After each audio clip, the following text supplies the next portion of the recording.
Après que mon directeur des opérations a dit « Est-ce que $6 800 plus $1 200 par mois ne suffisent pas pour le personnel ancien comme vous ?»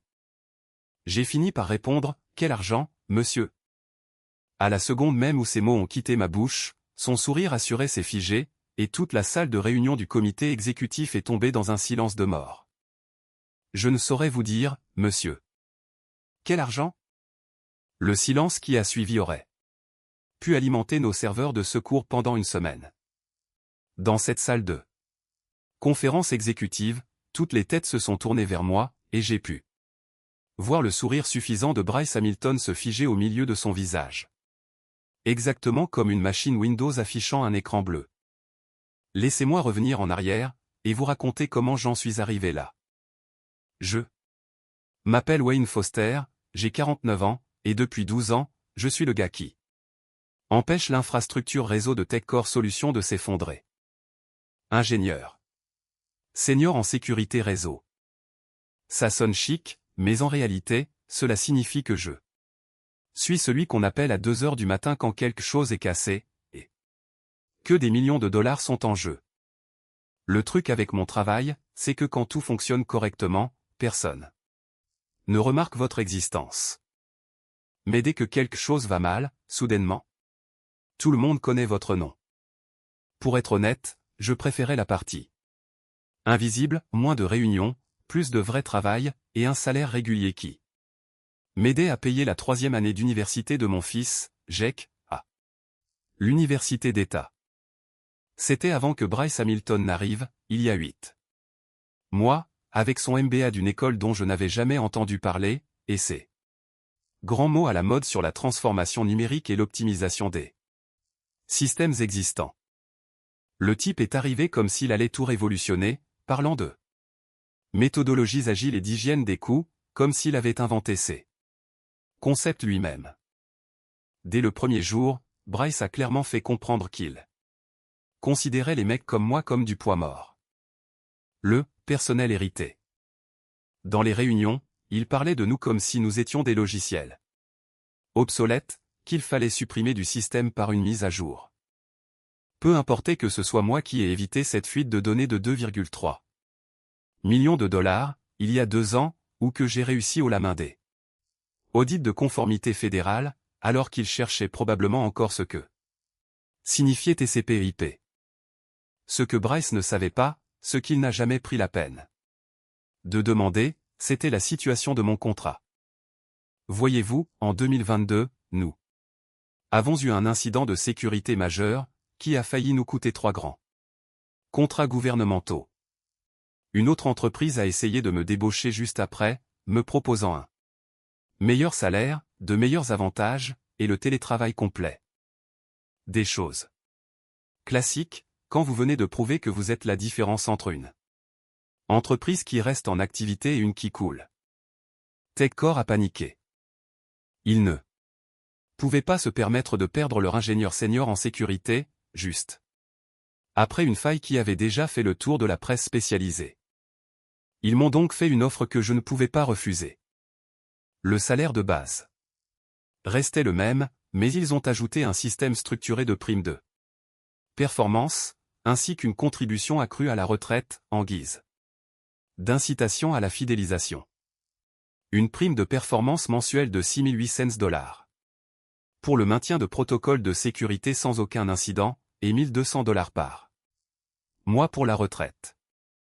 Tout était légal, tout était documenté, et tout avait été signé par le PDG, Gerald Whitfield, lui-même. L'accord était solide.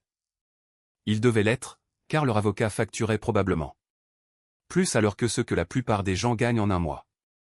Cet argent était censé arriver sur mon compte chaque mois, comme une horloge, à partir de janvier 2023, mais cela n'a jamais été le cas. Au début, j'ai pensé qu'il s'agissait simplement de la bureaucratie d'entreprise habituelle. Nouveau système de paie, transition, retard, vous savez comment ça se passe. Puis, nous avons eu un nouveau contrôleur de gestion en mars. Ensuite, la finance a restructuré ses processus en juin. Puis, Bryce est arrivé en août, et a commencé à faire du bruit sur l'optimisation des structures de rémunération et le redimensionnement des dépenses liées au personnel ancien. Chaque mois, je vérifiais mon compte, et je voyais la même chose, le salaire de base, les avantages habituels, mais rien de plus. Je comptais relancer les RH, mais honnêtement, j'étais débordé. Nous mettions en place de nouvelles exigences de sécurité fédérale. Les frais de scolarité de Jake arrivaient à échéance, et j'avais des problèmes plus urgents que de courir après de la paperasse. C'était mon erreur. Dans ce métier, la paperasse, c'est tout. Pendant ce temps, Bryce prenait du bon temps à jouer les experts en efficacité. Cet homme aimait les tableurs plus que la plupart des gens n'aiment leur propre famille. Chaque semaine, il demandait à la finance de sortir de nouveaux rapports, d'analyser différents centres de coûts, et de trouver de nouveaux moyens de rendre les chiffres plus beaux sur le papier. Il se promenait avec des impressions, surlignant des cellules au hasard, prenant des notes dans les marges, comme s'il pratiquait une chirurgie au lieu de simplement déplacer de l'argent. Et il le faisait savoir haut et fort. Il parlait sans cesse dans les réunions de la découverte d'inefficacité et de l'élimination des dépenses redondantes. C'est à ce moment-là que j'ai commencé à remarquer des fragments de ces analyses éparpillées sur les tables des salles de réunion, des tableurs avec des codes d'employés, des ventilations salariales, et des indicateurs de performance que je ne connaissais pas. Un jour, en passant devant la salle de réunion B pour aller me resservir du café, j'ai aperçu quelque chose qui m'a stoppé net. Il y avait mon code employé, TCS 1147, surligné en jaune, et juste à côté, de l'écriture de Bryce, rémunération ancienneté, $8 000 par mois, cible d'optimisation récurrente. J'ai fixé ce papier pendant environ 30 secondes. Avant de continuer ma route. $8 000 par mois. C'était exactement la somme que ma prime de performance et ma cotisation de retraite auraient dû former. Mais, selon mon compte bancaire, cet argent n'allait nulle part.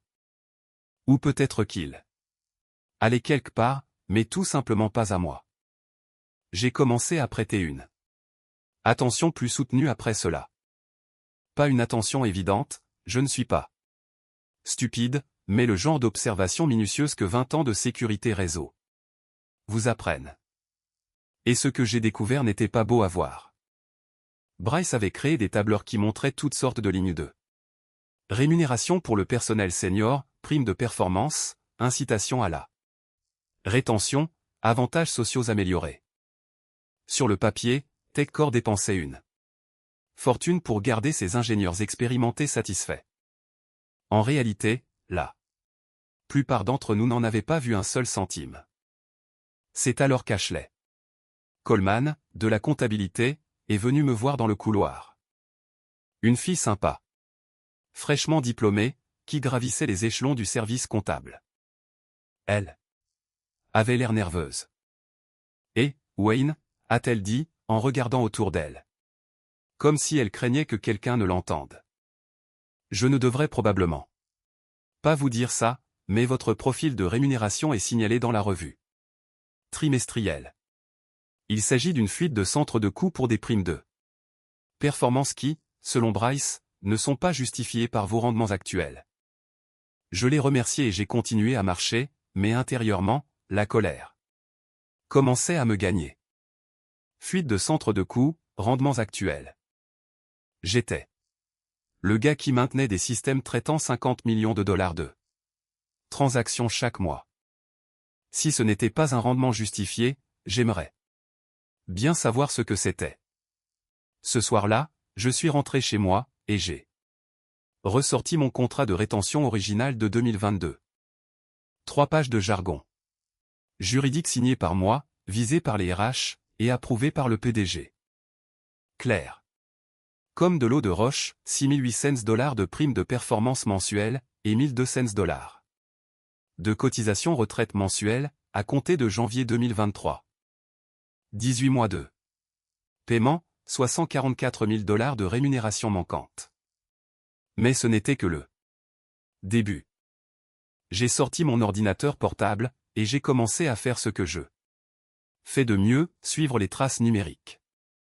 Si le système de paie de TechCore était censé me verser 8 000 $ par mois, mais ne le faisait pas, alors quelque part dans leur réseau, il devait y avoir une trace de l'endroit où cet argent allait réellement. Maintenant, je veux être clair sur un point, je n'étais pas en train de pirater les systèmes de l'entreprise, ni de faire quoi que ce soit d'illégal. En tant qu'ingénieur senior en sécurité réseau, j'avais un accès légitime aux journaux de transactions financières à des fins d'audit. Cela faisait littéralement partie de mon travail de suivre les schémas de paiement inhabituels et de vérifier l'intégrité du système. C'est juste que je ne m'étais jamais penché sur ma propre rémunération auparavant. Ce que j'ai découvert m'a donné le tournis. Chaque mois, depuis janvier 2023, il y avait une transaction de 8 000 $. Acheminée depuis le compte général de la paix. Mon code employé figurait noir sur blanc dans la référence de la transaction. Mais au lieu d'arriver sur mon compte de dépôt direct, l'argent était détourné vers un compte intitulé « Fonds discrétionnaire des opérations, allocation stratégique des ressources ». Et la signature d'approbation sur chaque transaction était celle de Bryce Hamilton. Je suis resté assis là, à fixer mon écran pendant une dizaine de minutes, en essayant simplement d'assimiler ce que je voyais. Ce n'était pas une erreur. Ce n'était ni un bug de la paix, ni une erreur système. C'était une fraude systématique, documentée dans les propres dossiers financiers de l'entreprise, avec une trace écrite très claire menant tout droit à Bryce. Mais c'est devenu pire. J'ai commencé à creuser davantage ce fonds discrétionnaire des opérations, et j'ai découvert qu'il ne s'agissait pas seulement de mon argent. 3 autres ingénieurs seniors, des gars qui étaient dans l'entreprise depuis des années, subissaient des détournements similaires, primes de performance, incitation à la rétention, primes de compétences spécialisées, tout cela était redirigé vers la caisse noire de Bryce. La ligne de communication sur chaque transaction était la même, rémunération ancienneté, optimisation, discrétion managériale. Au total, Bryce avait écrémé environ 25 000 $ par mois sur le personnel technique senior au cours des 18 derniers mois. Cela représentait plus de 450 000 $ de salaires volés, tous déposés sur un compte qu'il contrôlait. Tout était justifié par des mots à la mode du monde de l'entreprise, qui semblaient légitimes si l'on n'y regardait pas de trop près. Le coup le plus malin résidait dans la façon dont il avait structuré la chose. Sur le papier, TechCore versait toujours toutes les primes de rétention et les incitations à la performance qu'elle avait promises. L'argent quittait les bons comptes, les transactions étaient correctement documentées, et tout semblait propre d'un point de vue comptable. C'est juste qu'au lieu d'aller aux employés qui l'avaient mérité, les paiements étaient optimisés dans le budget opérationnel de Bryce. Et que faisait-il de cet argent? D'après ce que je voyais dans les journaux de dépenses, il s'en servait pour financer ses projets personnels, des honoraires de conseil pour des analyses externes qui ne produisaient mystérieusement aucun rapport, des initiatives technologiques qui semblaient impliquer beaucoup de dîners coûteux et de voyages de conférences, ou encore des sessions de planification stratégique dans des complexes hôteliers. Pendant ce temps, j'avais du mal à couvrir les frais de scolarité de Jack, et 3 autres ingénieurs expérimentés se demandaient probablement pourquoi leur prime promise ne s'était jamais matérialisée. C'est là que j'ai réalisé qu'il ne s'agissait plus seulement d'argent. Il s'agissait de respect, d'honorer des engagements, et de faire la différence entre les gens qui font réellement tourner la boîte et ceux qui pensent pouvoir contourner l'honnêteté élémentaire. Grâce à des optimisations. J'ai passé les 2 semaines suivantes à tout documenter en silence, journaux de transactions, signature d'approbation, transfert de fonds, autorisation de dépenses. J'ai fait des copies de mon accord de rétention initial, des confirmations par email des RH, et même des comptes rendus de réunions où le conseil d'administration avait approuvé des Paquet de rémunération améliorée pour le personnel technique senior. Lorsque j'ai eu terminé, j'avais une piste d'audit complète, montrant exactement comment Bryce avait mené sa petite entreprise de détournement de fonds. Chaque dollar volé, chaque justification falsifiée, chaque signature d'approbation frauduleuse. La question était de savoir quoi en faire. J'aurais pu aller directement voir le FBI, fraude financière, fraude électronique, et probablement une douzaine d'autres crimes fédéraux. Mais cela aurait impliqué des enquêtes, des assignations à comparaître, et probablement des mois de procédures judiciaires qui auraient pu mettre TechCore elle-même en danger. Et malgré tout, je ne voulais pas détruire l'entreprise. Je voulais juste arrêter le vol, et être payé ce qu'on me devait. J'ai donc décidé de gérer cela de la manière dont je réglais la plupart des problèmes, avec de la documentation, et de la patience. J'ai planifié une réunion avec Gerald Whitfield, le PDG, sous prétexte de discuter des mises à niveau de la sécurité du réseau pour l'exercice fiscal suivant. Du classique, rien qui n'attire l'attention. Mais j'ai aussi préparé une présentation très spécifique, qui, je me le disais, allait retenir son attention très rapidement. La réunion était fixée au jeudi suivant à 14 heures. Juste moi, Gerald, et toute la défense que Bryce pourrait inventer lorsqu'il serait confronté à 18 mois de fraude documentée. Mais Bryce avait d'autres projets. Ce mercredi-là, il a convoqué une réunion trimestrielle d'urgence sur les opérations, présence obligatoire pour tout le monde, avec une grande présentation sur les réussites d'optimisation et l'amélioration de l'efficacité des coûts. L'email a été envoyé à 16 heures, avec un préavis de 12 heures, ce qui aurait dû être mon premier indice que quelque chose ne allait pas. La réunion était prévue pour 10 heures le jeudi matin, dans la salle de conférence principale, soit 4 heures avant mon rendez-vous avec Gerald.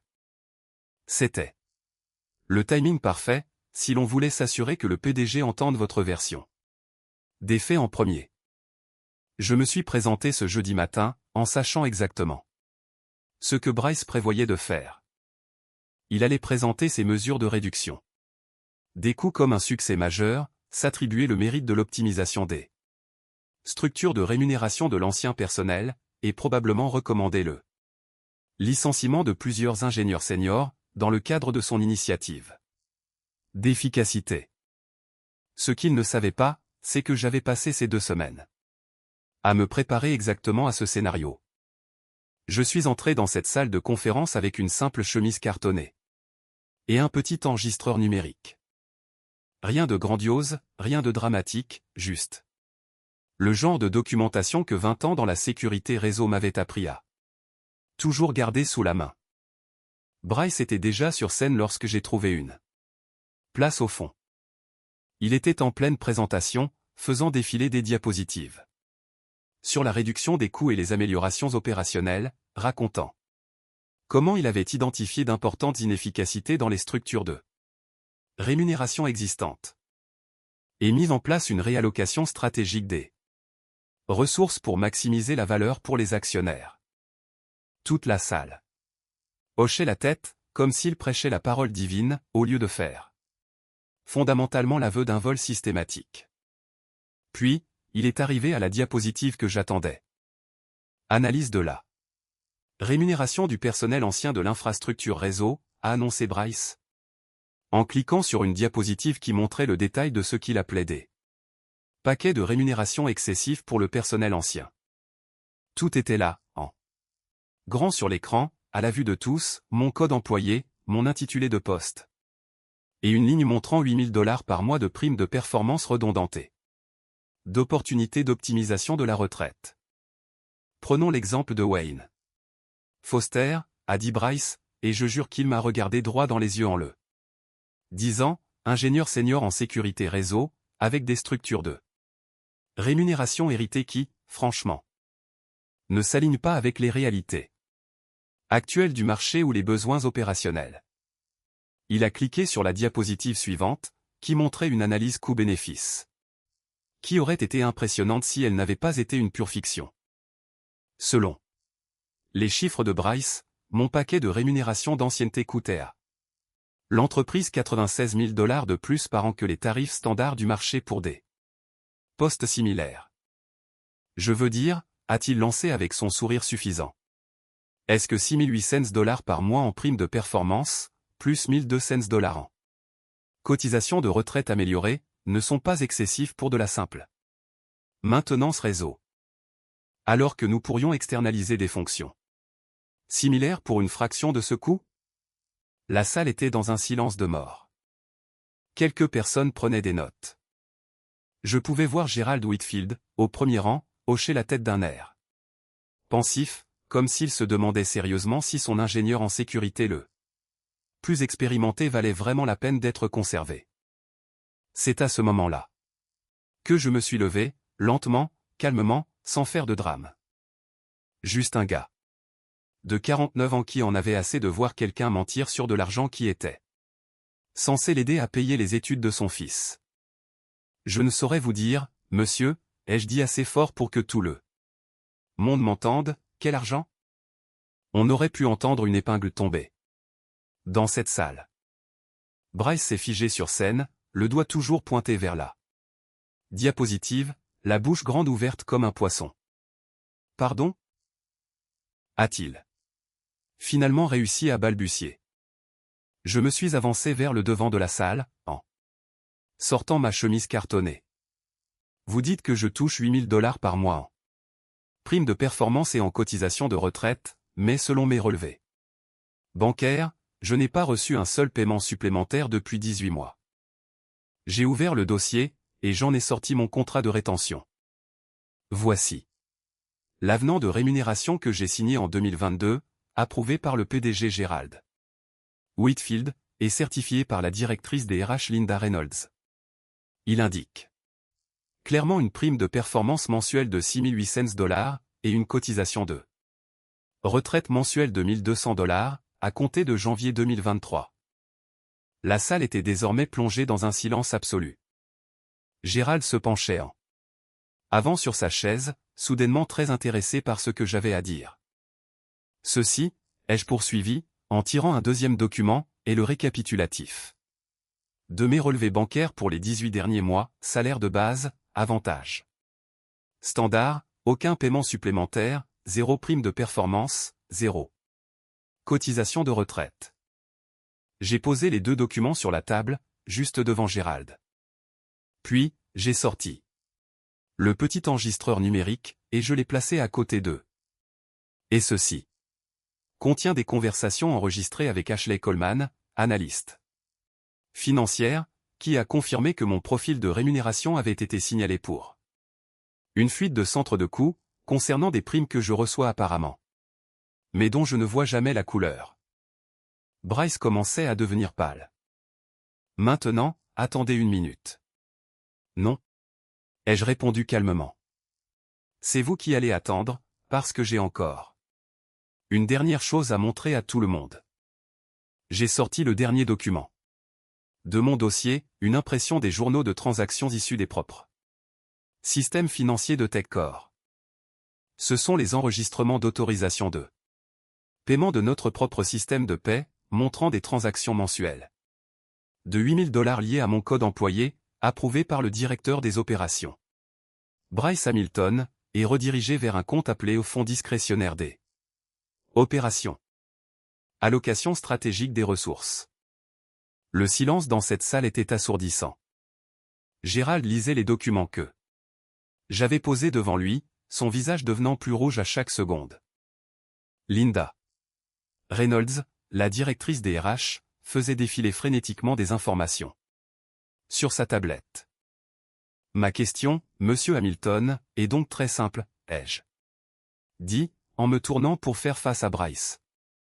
Si TechCore verse mes primes de rétention chaque mois depuis 18 mois, et que vous avez approuvé ces paiements, où sont passés exactement ces 144 000 $?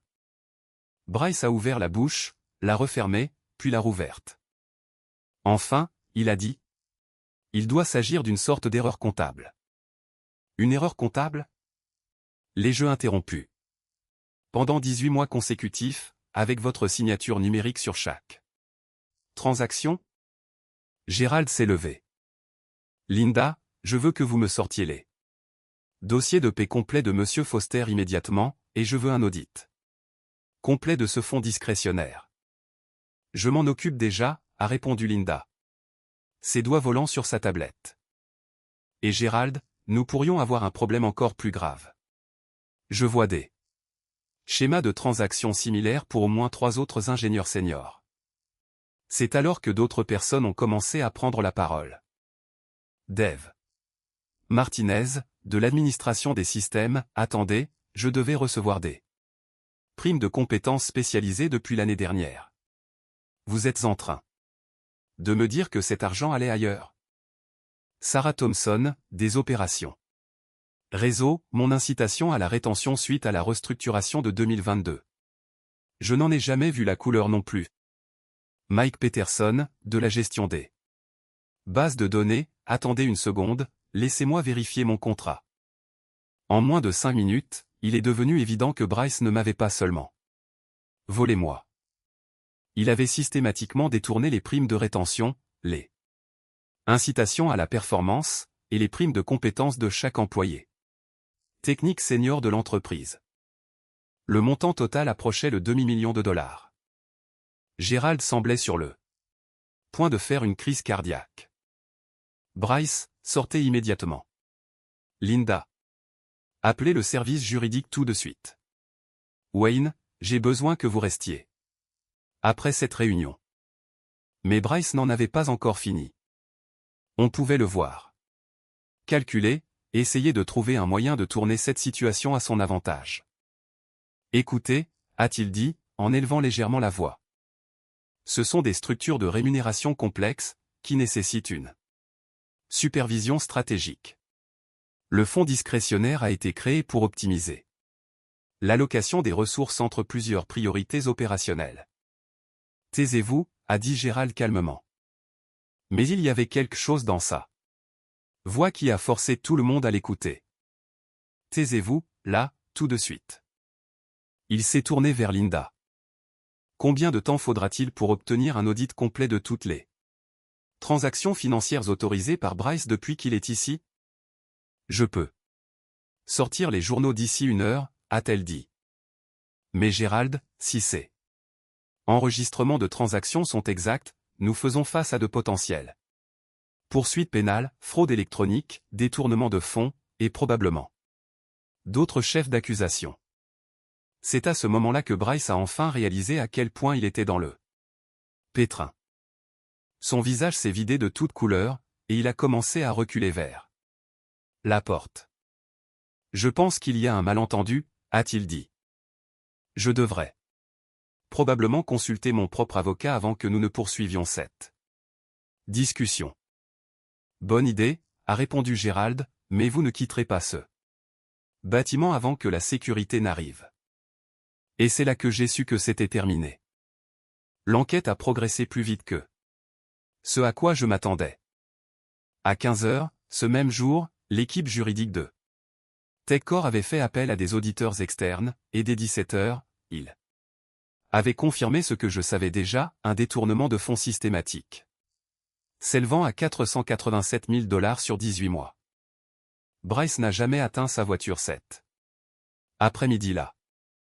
La sécurité l'a escorté vers une salle de réunion, où il a attendu pendant 3 heures, pendant que des avocats et des comptables décortiquaient chaque transaction qu'il avait autorisée depuis son arrivée dans l'entreprise. Lorsqu'ils ont eu fini, ils l'ont accompagné jusqu'au parking, et lui ont dit de ne plus jamais revenir. Son dernier acte de désespoir a été d'essayer de prétendre que le fonds discrétionnaire était une mesure légitime d'économie d'argent. Selon lui, il avait optimisé les inefficacités de rémunération en regroupant les paiements dans un fonds unique, qui pouvait être déployé stratégiquement pour un impact opérationnel maximal.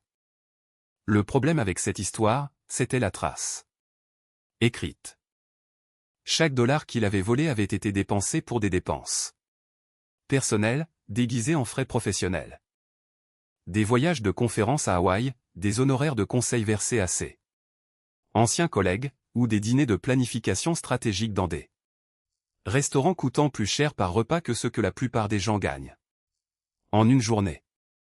Les experts comptables judiciaires ont tout trouvé, reçu d'eux. Cartes de crédit, notes de frais, et même des preuves photographiques tirées d'eux. Ces publications sur les réseaux sociaux, le montrant en train d'enchaîner des réunions d'affaires, sur des plages ou des terrains de golf. Dès le vendredi, TechCore a déposé une plainte pénale auprès du FBI. Dès le lundi, la courte carrière de Bryce Hamilton en tant qu'expert en efficacité d'entreprise faisait la une du journal économique local. Ce n'était pas le genre de publicité qui vous aide à trouver votre prochain emploi. Mais ma vraie satisfaction est venue de ce qui s'est passé ensuite.